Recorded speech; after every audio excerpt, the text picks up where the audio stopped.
guys, welcome back to my channel. This video is going to be a review and comparison of the touch markers and the Winson Newton brush markers. Now, I do have a video comparing the touch markers to the Copic markers. If you're interested in that, I will have a link down in the description box as well as in this little info circle that you see here on the right of the screen, so you can go and check it out. Now, quick disclaimer, all the markers were bought with my own money. I was never paid by any company to give a positive review. Alright, now that that's out of the way, let's move on with the review. As you can see, the packaging of these two is very different. The touch markers are white, kind of remind me of the Copic markers. I'm not saying that they copy anything, but they do look very similar to the Copic markers. Anyway, so the brush markers are round and black. They also have stripes along the body, so you can actually see the color. And I do like that because that way I can immediately see where the color that I want is, and I don't have to pick up the marker and see at the cap like you do with touch and Copic markers. When you look at the brush, you can immediately see that the brush markers are really thick. And here I thought that the touch markers were thick. This can give you an idea of how thick the brush marker really is. But it is more tilted and with a sharper angle than the touch. They are both very broad and let you cover large areas faster.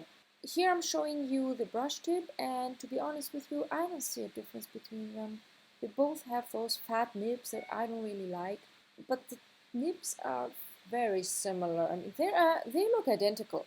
Before I move on to the drawing, I wanted to show you my standard test that I do with all of my markers to see how they perform and how they work with each other. Because when you have many markers from various companies, ideally you want them to work together.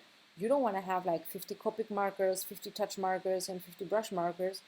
And then have all of those markers in the same colors because they don't work with each other. You want them to be able to blend into each other, and you want to cover the areas with various markers, and you want them to look good. On the left side of the paper I use the brush markers, and on the right side of the paper I use the touch markers. Now, when I first laid down the color, I noticed something immediately. The brush marker, if you do like a stripe of color, and it's very vibrant, it has a great coverage. The touch marker, on the other hand, kind of dissolves. Like when you put the brush down and you do like a flicking motion, it dissolves into nothing. It fades out. I really like that with the touch marker. The brush marker don't really do that, which can be tricky when you're doing like a drawing and you want the same marker to fade out into nothing. And as I said, you want to do it with the same marker. You don't want to use multiple markers to create that effect. You can create the effect with the touch markers much easier than you would with the brush markers. But leaving that aside, when I layered the brush markers and the touch markers, I didn't see a big difference. They work fine with each other. It doesn't really matter which one I use as my base. You can use the touch marker as your first layer and then go over it with the brush marker, or the other way around. It doesn't really matter. The result would be the same.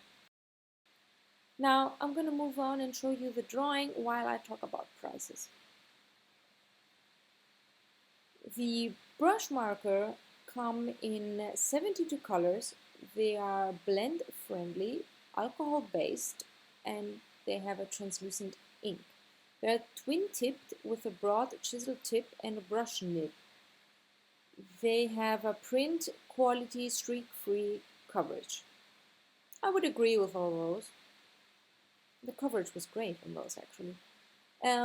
I bought them off my local art store and they sell them for $3.50 each. They do have an official website, and on that they cost $2.76 plus 20% tax for the EU, so it comes down to about the same. So I just ordered them from my local art store. The touch markers have an ergonomically designed body for the perfect grip. They come in 204 colors. They are double-ended with a brush and a medium broad nib, just like the brush markers. They have the finest control of ink flow, absolutely no smudging or bleeding. They're odorless and they have refillable ink and replacement nibs. Now that's a big plus for the touch markers, because the brush markers, I'm not sure if they're refillable. It didn't state that on the website. I didn't see any information on that. So I'm just going to assume that they're not refillable. Correct me if I'm wrong, but I didn't find any information. So the brush marker are $3.50 each.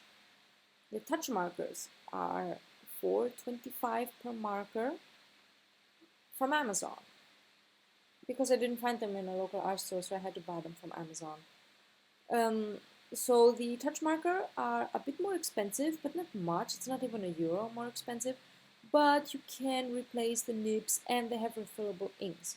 So the brush marker, they do have very few colors. I mean, 72 colors is like nothing for alcohol markers. At least with the touch you get like 200 colors, and you can refill the ink. So yeah, that's a big plus for the touch markers. Now here we have the finished piece. On the one side I have the touch markers, on the other side I have the brush markers. They are both fine. They're good markers, both of them. I do like the touch markers. I know that my review was not very positive for the touch markers, my earlier review, but I do like them. The one thing I don't like about the touch markers is the annoying fat nib. They're good, both are good. I would recommend the touch markers because you get more markers. The brush markers are more widely available though. I mean, I did find the brush markers on my local art store. I didn't find the touch markers. You have to buy them online. And you will basically buy them in sets, where the brush markers, you can buy them in singles. That's one thing that's important to me, because I don't really like buying sets. And even if you buy one set, because I did buy a set in the touch markers, you don't want to buy multiple sets, except if they have like all the colors in sets. I don't know. But with sets, you kind of end up with the same colors after a while. So I do prefer buying singles, because maybe you want color A and it's in set A, and then you also want color B and it's in set B. So it's better if you buy them separately. It's just how I see it. So that's one thing with the touch markers. You do have to buy them online, and I'm not really impressed with that. With the brush markers, you can find them basically anywhere, because Winson Newton, you can get those anywhere. And as for the quality of the marker and the quality of the ink, I do like them both. I would put them in the same category. So that was it for my little review. I hope you found it helpful. I hope I helped you choosing the correct marker for your needs. If you like this video, please give it a big thumbs up. Don't forget to subscribe. Leave a comment down below if you have any questions, or just to say hi.